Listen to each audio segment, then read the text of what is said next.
park are there? They are already digging. Right. Just cleaning. के को जाम यो फेरि? Okay, I'll start na. Okay. Good afternoon. Kamusta kayong lahat? Welcome to Kathmandu. So, andito na kami. Punta kami ngayon sa immigration para mag-process ng marriage visa. Time check, nasa 12:45 na ng tanghali. And on the way na kami. Bale,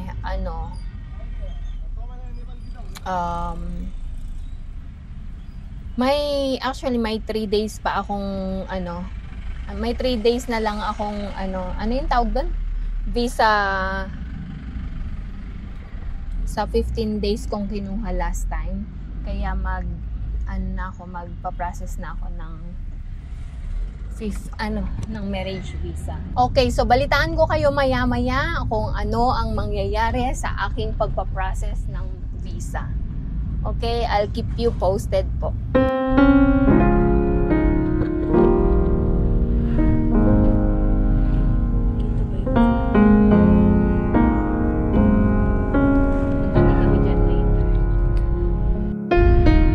So, after namin doon sa immigration, pupunta naman kami doon sa PO Box para doon sa AdSense. Yay!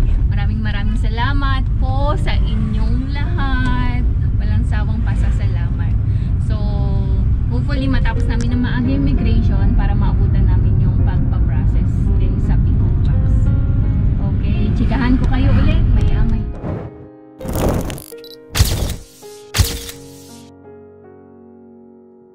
Anong feeling? How about the hobby? Relief. Ayan, nakuha niya na ang kanyang marriage visa finally. Saya-saya. Yeah, sunod na yun sa amin. May voting pa, may voting. So, andito kami sa immigration. Patago yung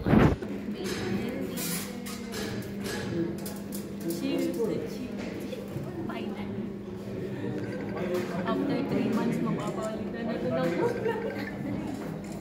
Ito na ang aming passport. Ayan na. Celebrate. One eternity later. So, ayan. Nakuha na namin ang aming visa. Naghiwalay na kami ni Sis Hira. Ayun sila, oh. So, chikahan ko kayo sa gilang pasalubong. Ayun. Kalimutan ko. Buti nakahabol. Na-i-vlog pa no? Pasalubong lang, konti. Okay lang. Konti lang naman. Hindi ko sure kung gusto yun. Sampalok lang naman to. At saka, ito yung kay Sis Mila. Pwede kay na? Ito yung sa'yo. Kasi yung Tupperware ihahatid ko. Tapos na kaya tinili. Oo, ha. Sige, salamat. Bye na. Okay. Bye-bye. See you bukas. Okay, bye na. Diyan na yung daan nyo. Okay, sige. Bye. Ayun. Kalimutan ko may binigay lang akong konting pasalubong. So, ayan. Katatapos lang namin sa immigration. At iyon nga, nagkita kami ni Sis Hira. And finally, pareho na kaming nakakuha ng marriage visa. At last. After ng mga stressful days. So, hindi na kami makakapunta sa sa post office kasi sarado, magsasara na sila. Bukas na lang puntahan ni Habi para dun sa PO Box. And i-chika ko sa inyo maya-maya. Nanditinig nyo ba ang microphone ko minsan kasi? Ibigay ko sa inyo yung detailed info regarding dito sa pagkuha ng marriage visa at dun sa nangyari sa amin sa pag-register ng aming marriage certificate. Okay, maya-maya yan. Hintay lang kayo. Okay, so nandito kami sa Universal Cafe. May paganyan sila. May combo. Akya tayo. Namaste. Okay. Ay, ito. Akya tayo sa taas. Ganda ng... Kaka-renovate lang nito. Kain muna tayo. Where? Everything new, they make. Oo nga, mabago. There is up. Oh, may up pa. O, tara, tour ko kayo. Ito may ganyan nung ano nila. Akit tayo sa taas. First time I came after. Nirenovate nila to. Lumaki yung space ba? Okay. Meron banda ron. I think there. We'll sit there. Yeah. Let's sit on this side. Okay. Dito. I think here, B. That side. Ah, that side of my heart pa siya. Valentine's pa. Okay, dito. Dito tayo banda. Ha? We should come in the night. Oo. Maganda to sa night. Ayan, oh. Upo tayo. Upo tayo dito sa heart na to.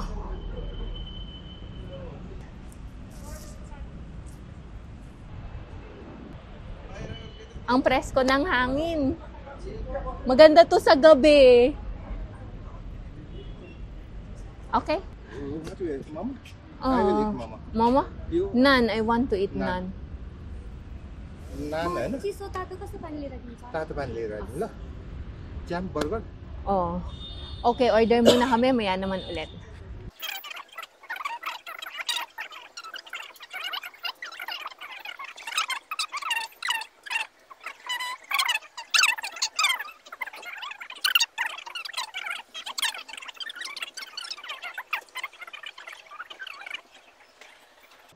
Okay, iyon. So, kakain ako ng...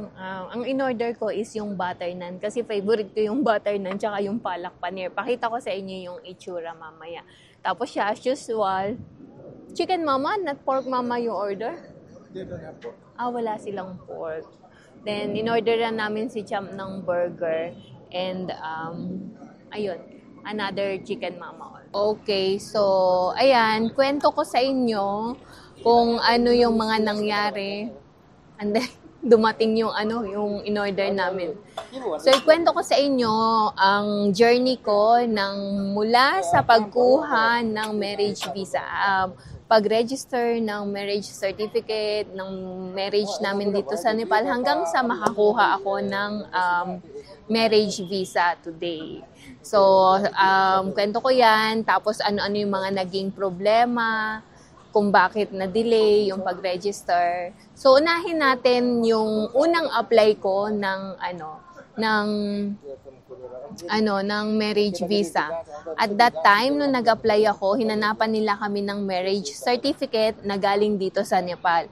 So, na-i-vlog ko din yan, i-attach ko na lang yung anong tawag nito? Yung video ko noon. Pero sa mga hindi pa po nakakaalam, bali, hinanapan nila ako ng marriage certificate at wala akong na-provide kasi ang mga previous kong marriage visa is using yung marriage certificate lang namin na inisyo dun sa kung saan kami kinasal na bansa, which is yung UAE. After nun, after few days, nag-process kami sa embassy, yung report, walang embassy dito sa Nepal, so Consulate of the Philippines, para i-attest yung report of marriage ba namin. Kasi yung marriage namin is, na-report ko na yon doon sa Pilipinas. So, pina-attest ko yon and then umuwi kami ng village. So, nung nasa village na kami, ang daming mga naging problema. Unang-una, nung nag-process kami, pumunta kami sa ward kasi since ang ward ang may authority na mag-register ng marriage. But then sa ward, ang sabi nila is pumunta sa court para dun sa court marriage, which is hindi namin kailangan ng court marriage, hindi namin kailangan ng another marriage kasi nga kasal na kami at kung papayag kami ng court marriage, hinihingan kami ng singleness, which is hindi ko rin maipoprovide or kahit maipoprovide or kahit maiprovide ko man yon, hindi kami dun sa court marriage. Hindi kami, we are not after for the court marriage. We are after for registering only our marriage. There's no such thing that we need to get married again. Kaya lang, ang point nila dun sa court is it's either singleness or you need to divorce and get married again. Itong mga problema nito is napakasimple. Ang dahilan lang kung bakit hindi nila naayos nang maaga yung pag-register namin is wala silang guidelines or hindi nila alam ang laws. Kumbaga hindi, halimbawa dito sa sa ward. Alam nyo, yung mga tao na umuupo sa bawat ward, yung secretary or local registrar, parang sa atin, nagtitake din sila ng exam. May exam ba yan? Na parang sa atin, yata yun civil service, hindi ako sure. Pero dito sa Nepal, para maupo ka bilang civil registrar, local registrar, or sa ward secretary, nag-e-exam sila. So, yung exam na yan is about the laws din. Kasi yung hipag ko, kung si Bindunani, I suppose nakilala nyo siya, yung asawa niya is naging trabaho is ganun din. So, alam niya yung yung mga procedure at yung mga pasikot-sikot. So, dapat alam niya kung ano yung laws na dapat na i-apply dun sa marriage namin. Na dapat alam niya na hindi na namin kailangan magpakasal ulit, which is, pinipilit niya kaming magpakasal ulit sa court. Iyon ang naging problema. So, siguro after few days na, na-stress kami kung saan, actually, nagpapasalamat kami kasi ang daming tumulong sa amin. Si Santos, tinawagan niya pa. Hindi actually tinawagan yung mga kaibigan niya, yung barangay captain na kamag-anak niya, yung mayor na kamag-anak niya, pero wala. Kasi nga, yung laws, yung sinasabi nila na kailangan naming ikasal sa court. Ang pinagpipilitan namin, hindi kami dapat ikasal, only registration lang. Kasi alam nyo kung bakit, ano yung magiging problema? Kasi may anak kami, 15 years old na. Pag kinasal ulit kami sa court, ang magiging date is current dated. So magkakaroon ng problema later pagdating sa documentation ng KCHAMP. Ganun, kaya hindi kami after. So kahit kumuha pa ako ng singleness, or kahit makakakuha pa ako ng singleness sa Pinas, hindi rin namin pinursue na magkaroon ng singleness. Kasi nga,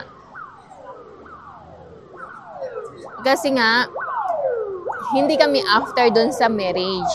Dun kami sa register lang. Ayun, so, ayun ang pinaka main problem, which is wala silang alam sa laws. So one day, siguro after ng mga ilang araw, Santos nagising ng mga 2:30 ng umaga, hindi na siya makatulog. Nagbasa siya ng mga articles sa Kasi nung may sample kami, 'di ba, yung kay Sis Hira, nandun yung act kung anong laws ang ia-apply sa marriage namin. So ang sinasabi ng mga ng mga judge or ng lawyer is different from the one that we read or that he read actually, kung ano yung exacto na base sa marriage namin, na which is, ewan ko kung anong article yon, something article 699, section 1 and 2, na pagka kinakasal ka sa ibang bansa, ang rules ng kasal ng bansa kung saan ka kinasal, iyon dapat ang magiging basihan ng marriage certificate. Kaya lang, ang gusto nila kasing mangyari is, may kasal kami dito sa Philippine Embassy, dapat meron din kaming papel ng marriage certificate sa Nepal Embassy. Ganun ang gusto nilang mangyari. Kaya naging komplikado. Which is, hindi dapat ang marriage certificate is isa lang dapat. Wala nang mga ibang kinasal na dalawa ang marriage certificate, di ba? So, ayun na naging problema. So, after ng mahabang paliwanagan, hindi pa rin sila pinaliwanag ni Santos yung ganito, yung ganyan. Dumating na yung yung pagkain namin. Saglit lang, patalastas muna. Ito ang palak paneer, ganyan ang itsura niya. So, alam nyo na, sa mga lagi nanonood po sa akin, favorite ko po yung paneer. Tapos, ayan, ang naan.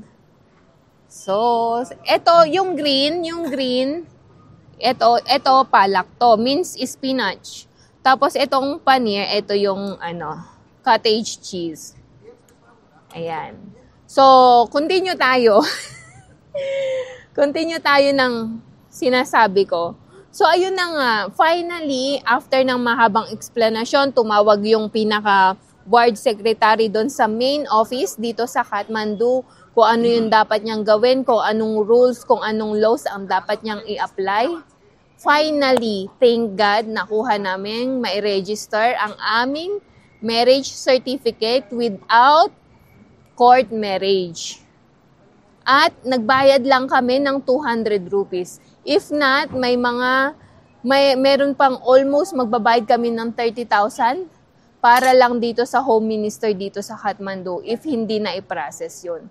Alam nyo yun, yung napaka-simple lang talagang i-register dahil lang sa hindi nila alam ang kanilang laws.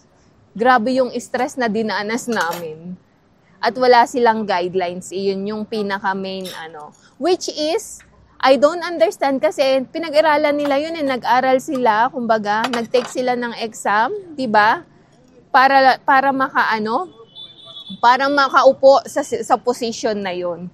So, sa nakikita ko, minsan may mga, parang katulad din ata sa atin, yung parang yung palakasan system. Sige, upo ka dyan. Kahit wala kang alam, sige, upo ka dyan. Usually, ganito ang sitwasyon dito sa Nepal. Yung pagka may kakilala ka, yan, iuupo niya dyan. Parang ganon. Ayun. So, finally, after namin makuha yung marriage certificate namin, diretso uwi na kami. Same time. Wala nang paligoy-ligoy pa. Diretso uwi kami dito sa Kathmandu. So, that was Friday. And Saturday, nandumating kami dito sa Kathmandu. And then, sarado ang opisina ng Saturday. So, Sunday ngayon, prinases namin ang aking marriage certificate. So, bale, binigay lang namin yung mga documents na kailangan nila. And then, after that, tinawag kami sa loob para i-interviewin.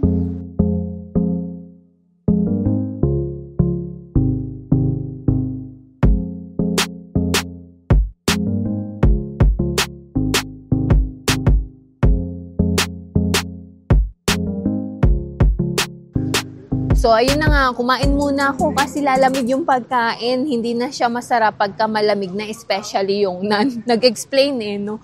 So, ayun na nga. So, bale, kung tutuusin, pwede kaming mag-file ng case against dun sa secretary. Dahil hindi niya ginagawa ng Ay, no, we did not order none. Momo, chicken momo. Mali-mali yung pag-take nila ng order. Ano ba yan? Umorder kami ng 2 naan, 1 palak paneer, at saka 1 chicken momo. After doon, 1 burger, tsaka 2 chicken mama para take out. Ang sinerve lang niya is yung palak paneer. Yung chicken mama, wala. Tapos, in-explain niya. Ngayon, ang dinala naman nan. Iwan. Anyway, advertisement, patalastas lang ulit yon. So, ayun na nga. Kung tutuusin, pwede kaming mag-file ng case against sa ward. Kaya lang, hindi namin ginawa kasi nga, family friend, tapos relatives pa niya yung barangay captain. And in case na manalo yung kaso namin, it will affect dun sa secretary. Kasi it's either baka magka-fine siya or ma-demote or sa promotion. Kaya hindi namin talaga naghintay kami hanggang sa ma-solve yung problema na yun. And good thing is, thankful din naman kami doon sa ward secretary kasi ginawa din naman niya yung makakaya niya hanggang sa ma-solve yung issue. kumbaga kahit hindi niya ba alam, anong tawag nun? Nag-initiate siya para malaman, nag-send siya ng mail dito sa pinaka-head office para malaman niya kung ano yung dapat gawin. So that time, naliwanagan siya and nare-release niya kung ano yung kailangan namin, which is yung marriage certificate. So and now, so dito na, ayun nga, dinala namin, umuwi na kami pagkakuha nun. The same day, umuwi kami. Then today, nag-process kami ng marriage visa. So, very smooth ang processing namin today. Actually, nagbigay lang kami pagdating namin sa immigration, na-meet namin si Hira tsaka yung hubby niya, si Brother Roshan. So, nag-process din sila ng visa. So, yun sa kanila and sa akin is magkaiba. Okay, so, nung pumunta ako, kasi sila, waiting na lang sila. Nung pumunta ako, nung dumating kami, nagbigay ako ng mga papers. And then, tinawag nila kami sa loob, konting tanong, then labas. After nun, again, dito na sa, pangalawang tawag nila for interview na, nung immigration officer. So, tinanong niya ako, kung, ano ba yung tanong niya sa akin? Kung saan akong bansa galing, kung nationality ko, Filipino, sabi ko ganyan. So, nagtotalk ako sa kanya a little bit nung nagre-reply ako sa kanya ng little bit ng Nepali. Sabi niya sa akin, nagpunta ka ng village, ganyan. Nagpunta ka ng, so, ayun, dumating na yung tamang order niya. Ayan, yung momo. So, ayun, asan ba ako? Di pumasok kami doon, tanong ng officer, nagpunta ka ng gown? Sagot lang ako noon. Tapos, tinanong niya ako, anong ginagawa mo for a living dito sa Kathmandu? So, sabi ko, nagva-vlog ako, daily vlog. Sabi niya, ano yung mo ng vlogging? Kumbaga, yung parang forte ba? Sabi ko, daily vlog lang yung story namin as husband and wife, Filipino-Nepali couple. Sabi ko sa kanya, sabi niya, di iba-vlog, sabi ng immigration officer, di iba-vlog mo din tong marriage visa mo? Sabi ko, of course. Ayun, tapos nanlabas na kami, bayad kami sa ibaba. After nun, binalik namin sa immigration officer yung passport na lang tsaka yung resibo ng binayaran ko. Siguro after a few minutes or it does not take that much long, no, B? Maybe less than 30 minutes or before that, na-receive ko na yung sa email, yung message na your visa approved. Then after few minutes, ayun, tinawag na nila kami na ka-stick na yung visa ko doon sa passport. So, thank God, mas smooth ang process namin today. Hindi na namin kailangan yung parang kila Hira, since first timer hindi lang kay Hira, sa mga first timer na kukuha ng marriage visa, magkakaroon sila ng verification, which is yung bibisita sila dun sa bahay nyo mismo para parang interview ba, ganon, ng love story nyo. Tapos magre-release sila ng papel. Iyon yung ibibigay nyo the next visit nyo sa immigration officer. So kami, hindi na kami na ganon kasi nga since, sabi ko sa inyo, nakakuha na ako ng visa, marriage visa 2-3 times already. Kaya diretso na nang bigay ng visa yung immigration officer, which is hindi na namin kailangan ng verification ng interview. Ayun, so that's why today we are having a small party. Nag-party, ngiting tagumpay. So maraming salamat po sa mga nagdasal sa amin para sa processing namin ito. Talagang we are very thankful at big help ang inyong mga prayers para sa amin. So yun po, naka-marriage visa na po ako ngayon. And maraming salamat sa inyong lahat. So, i-end ko na po ang vlog na ito regarding sa visa procedure, sa marriage registration. So, hopefully, sa aking may mga kababayan na maging aware kung paano yung procedure dito sa Nepal para pag-register ng marriage at pag-process ng marriage visa na din. So hanggang dito na lang po muna ang ating vlog for today. Maraming salamat sa patuloy niyong panonood, sa patuloy niyong pagsuporta sa amin. At naway patuloy din po kayong i-bless ni Lord sa araw-araw. And nagpapasalamat din po ako sa lahat ng nagko-comment, nag-like, and share ng aming mga videos. At sa mga aming bagong subscriber, sa aming mga lumang subscriber, at higit sa lahat sa mga hindi pa po nagsusubscribe, baka naman po pwedeng pakiclick ang subscribe button below at yung notifications bell na din para updated kayo sa aming mga videos.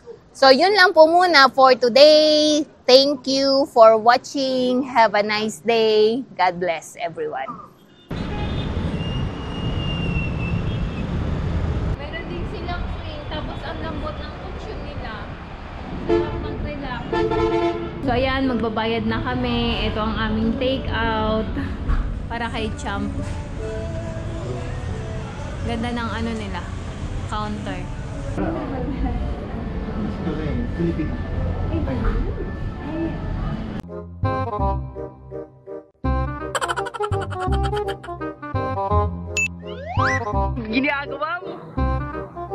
If you like this video, please consider subscribing to our YouTube channel, SL Nepal. Thank you for watching. Have a nice day.